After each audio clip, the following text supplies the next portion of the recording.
26 வருட நம்பிக்கை, லட்சக்கணக்கான சந்தோஷ திருமணங்கள். கல்யாணம்னாலே தமிழ் மேட்ரிமோனி தான். தெய்வத்தின் அருள் இப்போது உங்கள் கையில். 100% தூய்மையான சில்வர் காயின் உங்கள் இஷ்ட தெய்வத்தின் அழகான உருவத்துடன். உடனே ஆர்டர் செய்ய நிபுராவை அணுகுங்கள். எஸ், வீடு, ஸ்கூல்ஸ், ஹோட்டல்ஸ், ஸ்டோர் ரூம், இங்கெல்லாம் பார்ட்டிஷன் வால் கட்டணும்னாலும் இப்போ பில்டிங் போனஸோட ஃபர்ஸ்ட் சாய்ஸ் ரெனோகான் ராபிட் வால் பேனல்ஸ். மீனம் ராசி நேயர்கள் சுய தொழில் ஆரம்பிக்கணும்னு நினைக்கிறாங்க அப்படின்னா அந்த தமிழ் புத்தாண்டுக்கு அப்புறம் அந்த மாதிரியான விஷயங்களே ஈடுபடலாமாமா? உண்மையிலேயே மீனராசிக்காரர்களுக்கு இதுவரைக்கும் ஒரு தெய்வ அனுகூலம் குறைவாக இருந்த ஒரு காலகட்டத்திலேருந்து மாறி தெய்வ அனுகூலங்கள் நிறைந்திருக்கக்கூடிய ஒரு காலகட்டம். அப்போ ஜென்மத்தில் சனி அப்படிங்கிற போது வேலையை பற்றி கவலைப்படணுமானா வேலையில் நடக்கக்கூடிய மாற்றங்கள் எல்லாம் நன்மையை தரும். பொருளாதாரமாக இருக்கட்டும், இல்லை அவங்களுடைய குடும்ப நிலையாக இருக்கட்டும், அவங்க எந்த ஒரு டெசிஷன் எடுத்தாலும் இந்த காலகட்டத்தில் அவங்களுக்கு ஒரு நல்ல முடிவை கொடுக்கும்.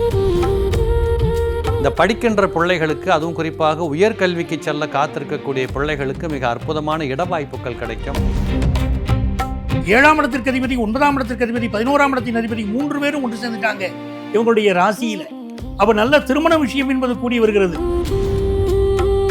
எண்ணிய எண்ணங்கள் இதெல்லாம் எனக்கு கிடைக்குமா, இதுக்கெல்லாம் நான் பொருத்தமான ஆளா இப்படின்னு நினைச்சவங்களுக்கு கூட இப்ப சரியானபடி அது கைகூடக்கூடிய வாய்ப்புகள் இருக்கு.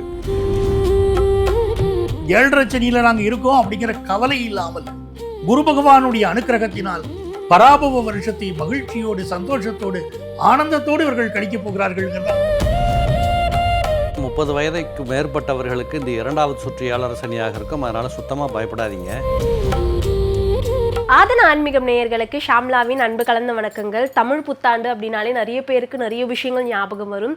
முக்கியமாக இந்த ஆங்கில புத்தாண்டு பிறக்கும் போதுமா இருக்கட்டும், தமிழ் புத்தாண்டு பிறக்கும் போதா இருக்கட்டும், நம்மளோட ராசிக்கு என்ன விஷயங்கள் நடக்கும், இந்த வாட்டியாவது நமக்கு நல்ல விஷயங்கள் நடக்குமா அப்படின்னு நிறைய பேர் நிறைய விதமான எதிர்பார்ப்புகளோடு இருந்திருப்பாங்க.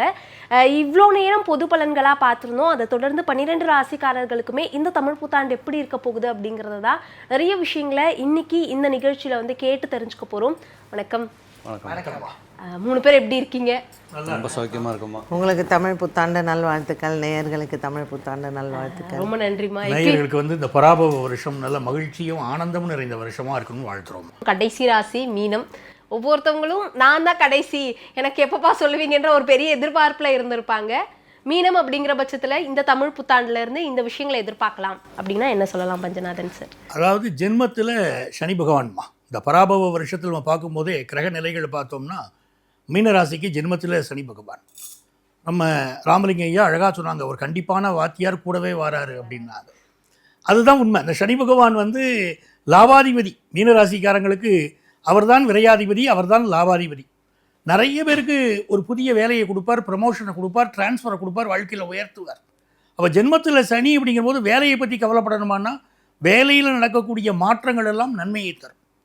அதுவும் ஜூன் மாதத்தில் குரு பகவான் இவர்கள் ராசிநாதனே பஞ்சமத்தில் அமர்ந்து இவர்களை பார்க்க போகிறாருங்கிற போது பெரிய அளவுக்கு பொருளாதார வளர்ச்சி, ஆஃபீஸில் புதிய புதிய பொறுப்புகள் இவங்களுக்கு கொடுப்பாங்க.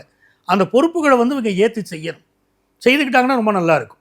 அது மாதிரி 2வது ஸ்தானத்தில் இருக்கக்கூடிய சுக்கிர பகவான் குடும்பத்தில் திருமண வாழ்க்கை சுப செய்திகளை கொண்டு கொடுக்க போகிறாரு மீனராசிக்காரங்களுக்கு. இவங்களுக்கு எப்படி இருக்குன்னு பார்த்தீங்கன்னா 7ஆம் இடத்திற்கு அதிபதி, 9ஆம் இடத்திற்கு அதிபதி, 11ஆம் இடத்தின் அதிபதி 3 பேரும் ஒன்று சேர்ந்துட்டாங்க இவங்களுடைய ராசியில். அப்போ நல்ல திருமண விஷயம் என்பது கூடி வருகிறது. நல்ல ஃபாரின் ஆப்பர்ச்சுனிட்டி மீனராசிக்காரங்களுக்கு கூடி வருது. வெளிநாட்டில் போய் வேலை செய்கிறது, வெளிநாட்டு ஏற்றுமதி இறக்குமதி தொழில் செய்வது, மல்டிநேஷனல் கம்பெனியில் வேலை கிடைப்பது, அதெல்லாம் மீனராசிக்காரங்களுக்கு இப்போ நடக்கும். ஸோ சுபமான செய்திகள், நல்ல செய்திகள், வாழ்க்கையில் முன்னேறக்கூடிய அமைப்பு வருது. முதல் திருமணம் பாதிக்கப்பட்ட பலருக்கு இப்பொழுது 2வது திருமணம் கூடி வந்துடும். அப்போது ராசியில் இது 7, 9, 11 அதிபதிகள் சேர்த்திருப்பது இன்னொரு திருமணத்தவர்களுக்கு கொண்டு முதல் திருமணம் முறிவுற்று இருந்தால் அடுத்த திருமணத்தை கொண்டு கொடுக்குது. அது நல்ல விஷயம். அதே மாதிரி இவர்களுக்கு குரு பகவானுடைய 5ஆம் இடத்து அமர்வு அப்படிங்கிறது குரு பலம் வருது, கல்யாணம் கூடி வந்துடுது, குரு பலம் வருது. நல்ல முறையில் இவர்களுக்கு குழந்தை பாக்கியம் எதிர்பார்க்குறவங்களுக்கு குழந்தை பாக்கியம் செய்தி வருது. இது எல்லாமே பெரிய வளர்ச்சியை நோக்கி செல்கிறது. ஆக ஒரு 7.5 சனியில் நாங்கள் இருக்கோம் அப்படிங்கிற கவலை இல்லாமல் குரு பகவானுடைய அனுக்கிரகத்தினால் பராபவ வருஷத்தை மகிழ்ச்சியோடு, சந்தோஷத்தோடு, ஆனந்தத்தோடு இவர்கள் கழிக்கப் போகிறார்கள்ங்கிறதா உண்மை. பஞ்சநாதன் சார் சொல்ற மாதிரி அவ்வளோ வளர்ச்சிகள் இருக்கா சார் மீனம் ராசிக்கு? அவங்க எதுவும் கேர்ஃபுல்லாக இருக்க வேண்டிய அவசியமே கிடையாதா? இல்லை, 7.5 சனி ஒரு பக்கம் நடந்துகிட்டு இருக்கு. பட் அதை பற்றி பயப்பட வேண்டியதில்லை. இல்லை இன்னும் சொல்ல போகணும்னா 30 வயதுக்கு மேற்பட்டவர்களுக்கு இந்த 2வது சுற்று ஏழரை சனியாக இருக்கும். அதனால் சுத்தமாக பயப்படாதீங்க. கண்டிப்பாக இந்த ஏழரை சனியை மறந்துவிட்டு நீங்கள் செயலாற்ற ஆரம்பிச்சிங்கன்னா முதல்ல தெரிஞ்சிக்க வேண்டியது 6, 12ஆம் இடங்களில் ராகு, கேது. இந்த கெட்ட கிரகங்கள், சர்ப்ப கிரகங்கள், தீய கிரகங்கள் 6, 12இல் அமர்கிற போது நோய்களிலிருந்து விடுதலை பெறுகின்ற வாய்ப்புகள் நிறைய பேருக்கு கிடைக்கும். கடன்கள் கட்டப்படுகிற வாய்ப்புகள் கிடைக்கும். கோர்ட்டு வழக்கு கச்சேரி நிற்கிற அலைய வேண்டிய கட்டாயங்கள் தீர்க்கப்படும். ரொம்ப புத்திசாலித்தனமாக காய் நகர்த்தி உங்களை நீங்கள் சரியான பாதை கொண்டுட்டு போகிற அந்த அறிவுத்தன்மைகள் எல்லாம் உங்களுக்கு வளப்படும். இன்னும் சொல்லப்போனால் 6ஆம் இடத்துல கேது இருப்பதனால இந்த சொந்த பந்தங்களின் மூலமாக இருந்து வந்திருக்க பகையெல்லாம் ஒழியும். நீங்கள் ஒரு பெரிய மனிதனாக வாழ்ந்து காட்சி கொடுப்பதற்கான தகுதியான நேரம்.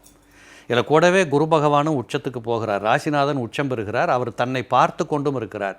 அப்போ சனி பகவானை குரு பார்க்கின்ற காரணத்தால் அதுக்கு பேர் எக்கால யோகம்னு சொல்கிறோம். அப்போ அந்த அடிப்படையில் எண்ணிய எண்ணங்கள் இதெல்லாம் எனக்கு கிடைக்குமா, இதுக்கெல்லாம் நான் பொருத்தமான ஆளா இப்படின்னு நினச்சிக்கவங்களுக்கு கூட இப்போ சரியானபடி அது வந்து கைகூடக்கூடிய வாய்ப்புகள் இருக்குது. அதுவும் ராசிக்கு 9ஆம் இடத்தை குரு பார்க்க ஆரம்பிக்கிறார் ஜூன் 1க்கு அப்புறம். சொத்துக்கள் சேரும். நீண்ட நாட்களாக அட்வான்ஸ் பண்ணின அந்த நிலத்தை முடிக்க முடியல, அக்ரிமெண்ட் போட்டேன் அதை ரெஜிஸ்டர் பண்ணல, இப்படி இழுபறியாக இருந்த நிலபுல யோசனைகள் எல்லாம் இந்த காலகட்டத்தில் கனகச்சிதமாக அவங்களுக்கு செட்டில்டாக ஆரம்பிக்கும். இப்படி தொழில் ரீதியாக நல்ல முன்னேற்றங்கள், உடல் ரீதியான முன்னேற்றங்கள், இந்த படிக்கின்ற பிள்ளைகளுக்கு, அதுவும் குறிப்பாக உயர்கல்விக்கு செல்ல காத்திருக்கக்கூடிய பிள்ளைகளுக்கு மிக அற்புதமான இடவாய்ப்புகள் கிடைக்கும். நல்ல அறிவு ஜீவியாக அவங்க வளம் பெறக்கூடிய வாய்ப்புகள் இருக்குது. இப்படி பல கோணங்களில் மீனராசிக்காரங்களுக்கு இந்த பராவ வருஷம் நன்மையாக தான் முடியும். மீனம் ராசி நேயர்கள் சுய தொழில் ஆரம்பிக்கணும்னு நினைக்கிறாங்க அப்படின்னா அந்த தமிழ் புத்தாண்டுக்கு அப்புறம் அந்த மாதிரியான விஷயங்களே ஈடுபடலாமாமா? அதாவது 2 பேருமே மீனத்துக்கு நல்லா சொல்லியிருக்காங்க. உண்மையிலேயே மீனராசிக்காரர்களுக்கு இது வரைக்கும் ஒரு தெய்வ அனுகூலம் குறைவாக இருந்த ஒரு காலகட்டத்திலேருந்து மாறி தெய்வ அனுகூலங்கள் நிறைந்திருக்கக்கூடிய ஒரு காலகட்டம். அப்போ அவங்க தொட்டதெல்லாம் துலங்கும் இல்லையா? இப்போ மனசும் புத்தியும் நல்லா இருக்கக்கூடிய ஒரு காலகட்டத்தில் நம்ம எடுக்கக்கூடிய முடிவுகள் தெளிவாகவே இருக்கும். இது நாள் வரைக்கும் பிள்ளைகளால் ஒரு பிரச்சனை, குடும்பத்தில் மனைவியால் பிரச்சனை, இல்லைன்னா உடல் ஆரோக்கியத்தினால பிரச்சனைன்னு பல கோணங்களில் இருக்கக்கூடிய ஒரு குழப்ப நிலை மாறி இவங்களுக்கு இது இப்படி தான் செய்யணும், இது நம்ம இப்போ செஞ்சால் கரெக்டாக இருக்குன்ற ஒரு காலகட்டத்தில் மீனராசிக்காரர்கள் அடியெடுத்து வைக்கிறாங்க. அப்போ அவங்க எது செஞ்சாலுமே அவங்களுடைய ஒரு வரமுறைக்குள்ளே, அது பொருளாதாரமாக இருக்கட்டும், இல்லை அவங்களுடைய குடும்ப நிலையாக இருக்கட்டும், அவங்க எந்த ஒரு டெசிஷன் எடுத்தாலும் இந்த காலகட்டத்தில் அவங்களுக்கு ஒரு நல்ல முடிவை கொடுக்கும்.